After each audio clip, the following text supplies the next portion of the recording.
नमस्कार। आज हम आप लोगों को बताने जा रहे हैं वायु का पार्ट टू में हम यह बताएंगे कि वायु के जो गुण है उसका विश्लेषण करेंगे और आप इसको अच्छी तरह से समझेंगे। और इसके पहले मैं वायु के गुणों के बारे में थोड़ा थोड़ा एक्सप्लेन करके मैं बता दिया था कि वायु क्या है, वायु के गुण कौन कौन से हैं, वायु में कौन कौन से गैस पाए जाते हैं, इसके लिए गैस के अनुसार किसकी उनकी मात्रा कितनी है, ये सारी चीज़ें मैं बता दिया हूँ। इसको आप पार्ट 1 में देख लेंगे। चलिए पार्ट 2 को स्टार्ट करते हैं। तो वायु में सबसे पहले पहला गुण है वायु सभी जगह है।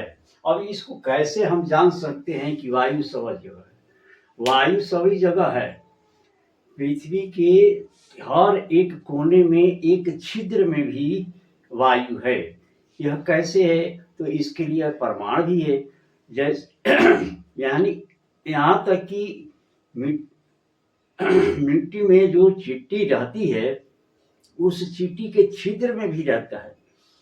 जहाँ केचुआ है उस छिद्र में भी है, जहाँ चूहे बिल बनाकर रहते हैं उसमें भी है, हमारे ईंट में भी है, हमारे पत्थर में भी है। यानी कि कहीं भी यदि हल्की भी छिद्र है तो उसमें वायु भरा हुआ है। जैसे आप लोगों ने कभी देखा होगा ईंट को पानी में डालते हुए, ईंट को जैसे ही पानी में डालेंगे वैसे ही उसमें से पानी के बुलबुले निकलने शुरू हो जाएंगे। जैसे ये ईंट हुआ और इस ईंट को मैंने पानी में डाल दिया, जो पानी में जैसे ही डालेंगे आप इसमें बूंदे बूंदे जैसे निकलते हुए देखते होंगे। ये बूंदे जो हैं वे वायु के ही बूंदे होते हैं। ठीक है, पत्थर डालिए तो भी निकलेगा, क्योंकि उसमें भी कहीं ना कहीं हल्का फुल्का छिद्र है और उसको डालते ही उसमें से पानी के बुलबुले निकलना शुरू हो जाते हैं। अब सोचिए खाली बोतल में भी हमारा वायु भरा हुआ है। खाली बोतल में वायु कैसे है? खाली बोतल में वायु, खाली बोतल को यदि पानी में डुबाइए तो उसमें गुलगुल गुलगुल की आवाज करते हुए बुलबुला निकलते हुए देखेंगे। इसका मतलब है कि उस बोतल में पानी है।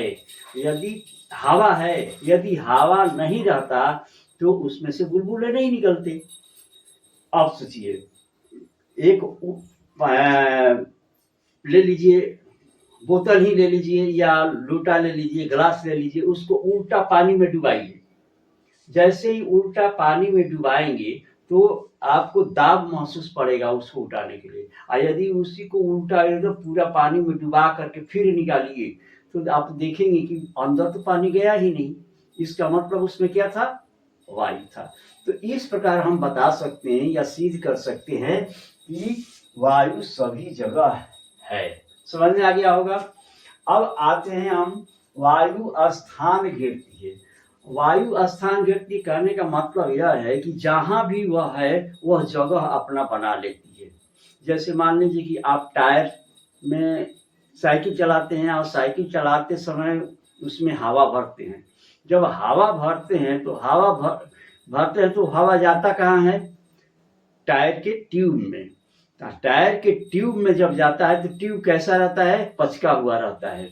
और पचका हुआ रहता है, जब हवा उसमें डालते हैं तो वो आप जगह क्या कर लेता है? अपना बनाता है, यानी फैलना शुरू कर देता है।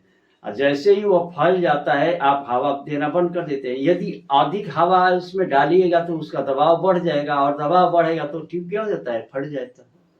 उसी तरह से गुब्बारा है। एक गुब्बारा लीजिए, गुब्बारा को फुलाइएगा तो देखिएगा कि बहुत बड़ा हो गया। ये बड़ा कैसे हो गया? गुब्बारा में हवा अपना स्थान बनाती है। जितना ही हवा डालिएगा उतना ही अपना स्थान को घेरेगी।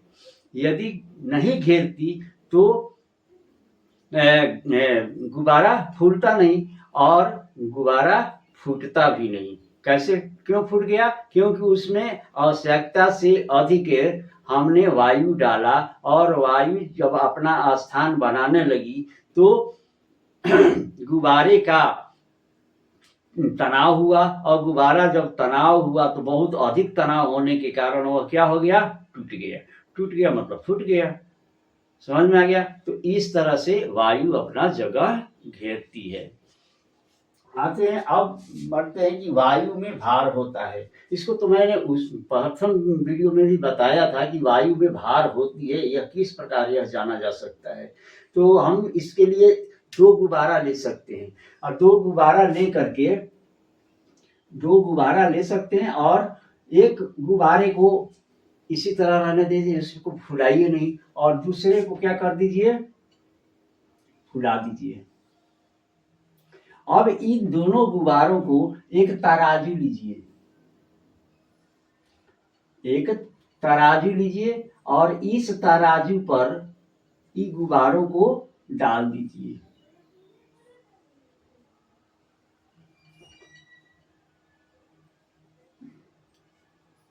रखिए, जब गुब्बारे पर डालिएगा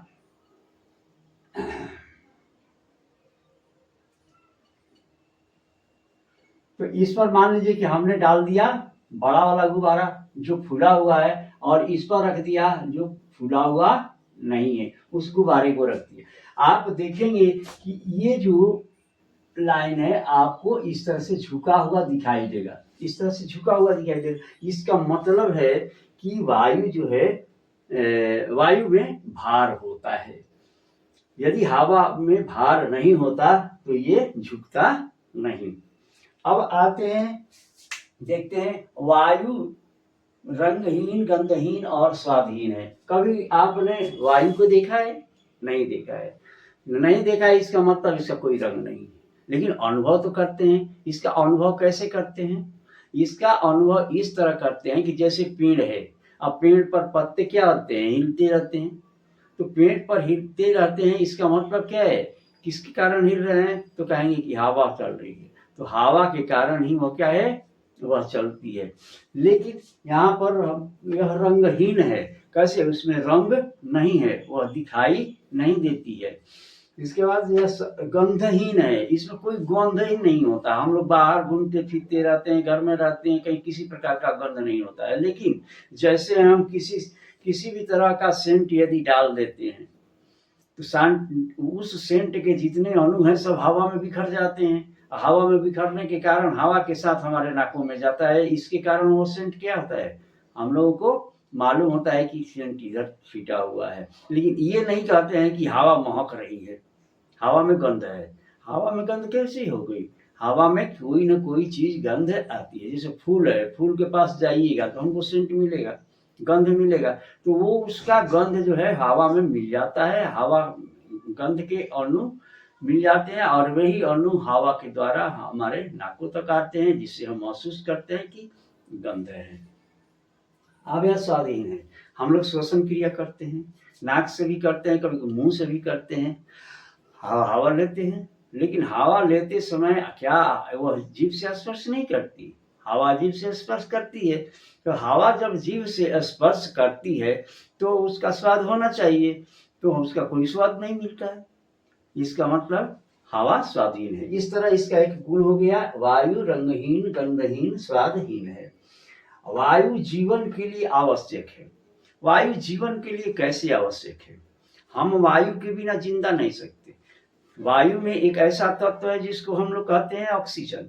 ऑक्सीजन के बिना हम जिंदा नहीं रह सकते, क्योंकि वही हमारा शरीर में जा करके हमारी कोशिकाओं को ऊर्जा प्रदान करती है, तब हम कोई भी कार्य करते हैं।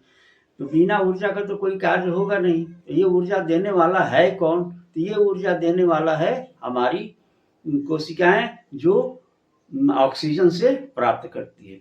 तो केवल हम ही नहीं, दुनिया की जितनी सारी जीव है, चाहे वो पेड़ पौधे हो, चाहे हम और आप हो, चाहे वो पक्षी हो, चाहे जानवर हो, कीड़े हो, मकोड़े हो, जितनी भी सारी चीजें हैं जो लिविंग थिंग्स में आते हैं, यानी सजीव प्राणी में आते हैं, सजीव होते हैं, उन सजीवों को जीने का एक ही आधार है, तो वह है हमारा वायु में मिला हुआ ऑक्सीजन। यानी वायु नहीं रहे तो हम लोग जिंदा नहीं रह सकते। यह पृथ्वी जो है वो वायु विहीन हो जाएगी, लिविंग थिंग्स विहीन हो जाएगी। समझ में आया? आप समझते हैं वायु गति कर सकती है। वायु गति करती है। वायु गति कैसे करती है? अब समझना है कि वायु गति कैसे करती है। तो वायु गति करती है कि जब वह गर्म होती है तो फैलती है। तो जब वायु गर्म होती है तो फैलती है, तो फैलने के कारण उसमें क्या होती है? गति उत्पन्न होती है। तो वायु गति करने का कारण क्या है? फैलना और सिकुड़ना। यानी ठंडा जब होगा तो वायु सिकुड़ेगी, और गर्म जब होगा तो वायु क्या होगी? फैलेगी। यानी कि गर्म होने पर वायु तेज चलती है, ठंडी होने पर वायु धीरे चलती है। तो वायु में गति होता है, वायु गति करती रहती है। वायु कभी स्थिर नहीं होती है, वह हमेशा हिलोरा करते रहती है, कभी तेज कभी धीरे। तो वहाँ के वातावरण के अनुसार यह निर्भर करता है कि वायु गर्म है या ठंडी, और उसी के आधार पर वायु की गति संभव होती है। तो वायु में गति के कारण ही वायु में तूफान आती है, वायु आंधी आती है, और वायु तेज चलती है, और वायु धीरे धीरे भी चलती है। अब मैं बताऊंगा, जब मैं वायुमंडल के बारे में पढ़ाऊंगा तब उसमें बताऊंगा कि किस तरह से यह कार्य होता है। अब यहाँ पर पढ़िए, वायु गति करती है और वायु दबाव भी डालती है। वायु यदि दबाव नहीं डालती तो हम खड़े नहीं रह सकते, हम चल नहीं सकते, हम घूम नहीं सकते, हम फिर नहीं सकते, हम कोई काम करने में असमर्थ हो जाते। वायु के दबाव के कारण ही हम लोग यहाँ पर स्थिर हैं। हम वायु हमारे इधर से भी दबाव डालती है, माने चारों दिशाओं से दबाव डालती है।